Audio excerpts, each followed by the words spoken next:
Olá, tudo bem? Eu sou a Ivana Carolina e vou estar falando para vocês um pouco sobre o nosso primeiro conteúdo a ser estudado, que vai ser a arte na pré-história, o Paleolítico, o Neolítico e a Idade dos Metais. A pré-história foi um período muito extenso e ficou subdividida nesses três períodos. Bom, para começo de conversa, a escrita ela ainda não existia, por isso se chama pré-história, antes. Depois que ela foi escrita, que passou a ter registros escritos e formais, se chama história. A análise já é diferente, não se baseia apenas em desenhos, esculturas e obras arquitetônicas. No nosso slide, a gente pode ver duas imagens com as representações daquilo que os homens pré-históricos consideravam importantes para eles, principalmente animais e as mãos em negativo que a gente vai ver um pouquinho mais para frente. Aqui nessas imagens a gente pode ver exemplos de pinturas e da gravura que eles produziam.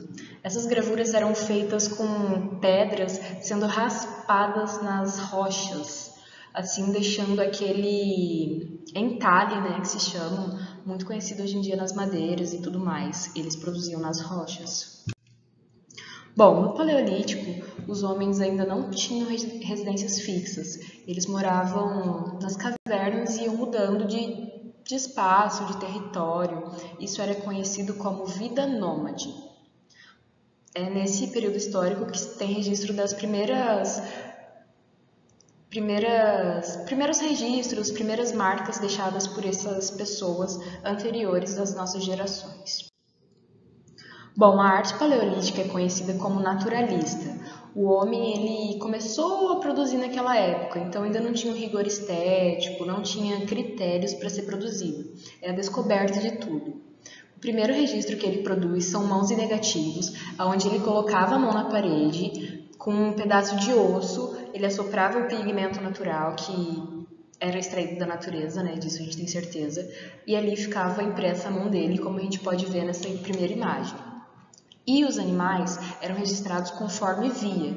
Não tinha uma preocupação em fazer em certa perspectiva e tudo mais.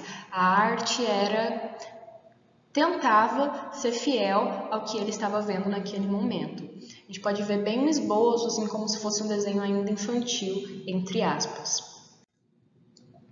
Nesse período, uma das esculturas mais importantes descobertas historicamente é a Vênus de Willendorf. Vênus é a mulher, a beleza e tudo mais. Willendorf foi o nome que essa estatueta ganhou. Ela é bem pequenininha, tem 11 centímetros de altura e ela procurava representar a beleza da mulher pré-histórica. A cabeça dela é bem pequenininha, cheia de adorninhos, assim, não tem olhos expressivos, não tem um pescoço lá nela, ela é bem inteiriça, a cabeça e o pescoço, ombros um pouco estreitos, seios largos, quadril também avantajado. Pressupõe-se que essa construção escultórica era para homenagear as mulheres daquela época. A maternidade, a fertilidade, a mulher era vista como uma deusa mesmo. Agora a gente vai para o segundo período, que é a arte do Neolítico. O Neolítico é o segundo período da pré-história, E nele o homem já deixa de ser nômade. Ele tem moradias fixas e começa a domesticar os animais e dominar o fogo. Aqui também, um diferencial da arte paleolítica é que o homem começa a trabalhar as pedras que ele utiliza, deixando de ser pedra lascada, que foi o período paleolítico, para virar pedra polida, ou seja, a pedra trabalhada mediante o atrito. Aprimorou a técnica da utilização das pedras. Período neolítico, pedra polida. Aqui já tem mais rigorosidade artística, o homem começa a produzir vasos cerâmicos, ele também produz outros tipos de armas, Uma outra grande característica do Neolítico é que o homem produziu o que a gente conhece como uma escrita rudimentar. Essa escrita rudimentar, como a gente pode ver aqui nesse slide ao fundo, cheia de símbolos, de objetos geométricos, alguns animais a gente consegue assim pressupor observando essa imagem, ganhou o nome de hieróglifos. Então, quando falar em escrita rudimentar, como que o homem se comunicava na Idade da Pedra, no Paleolítico, no Neolítico, Paleolítico ainda não tinha escrita, começou a surgir os desenhos. A escrita rudimentar surgiu no Neolítico e levou o nome de hieróglifos, assim como vemos na imagem ao fundo. Aqui a gente tem duas imagens de cenas cotidianas que eles começaram a representar, não mais a caça, não mais só a mágica para conseguir conquistar os animais, mas como cenas cotidianas mesmo, de atividades do plantio, da colheita, cenas de dança, as atividades que envolviam aquele grupo que eles estavam inseridos e agora tendo um local para morar, né? O convívio social pressupõe-se que já tinha mudado e melhorado, porque eles viviam em comunidade mesmo, como se fosse um condomínio, entre aspas. Aqui também tem duas obras cerâmicas, a gente pode perceber que já tem certo rigor estético, não rigor, mas já tem certo aprimoramento estético, eles começam a adornar essas obras, eles fazem pequenos pontinhos e tudo mais. Observem aí do outro lado. Aqui também, no Neolítico, eles começaram a construir coisas.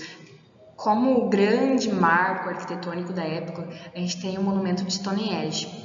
É bem famoso, hoje em dia várias pessoas fazem turismo e visitam, e como é um pouco incerto de saber ao certo o que eles queriam, o que eles propunham com esse aglomerado de pedras, né, entre aspas, pressupõe-se que o homem começa a ter certo conhecimento astrológico sobre acompanhar o movimento solar mesmo, porque dependendo de como o Sol anda, o monumento acompanha. Então pode ser que seja um relógio, alguma coisa assim já mais instigativa para esse homem e para gente que estuda eles também.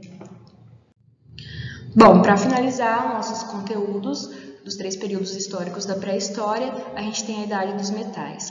Aqui o homem já começou a fundir os metais, a produzir outro tipo de artefato, como faca, como outros tipos de armas, esculturas, ou seja, aqui já ganha todo um aprimoramento técnico mesmo. O homem deixa de utilizar aquela pedra que foi lascada, passou a ser polida, para já dominar outro tipo de material, que foi o metal. E fundindo o metal, a vida começa a desenvolver e surgirem outras coisas e outras necessidades, e inclusive a escrita. Então, depois da Idade dos Metais, tudo que se tem registro é historicamente conhecido e conhecido como história. Para finalizar, vamos ver a nossa arte rupestre aqui no nosso país. O Brasil também teve seu marco na pré-história, teve alguns registros. Aqui é a Serra da Capivara, onde tem o maior número de arte rupestre registrado em nosso território. Bom, eu espero ter elucidado algumas das dúvidas e bons estudos.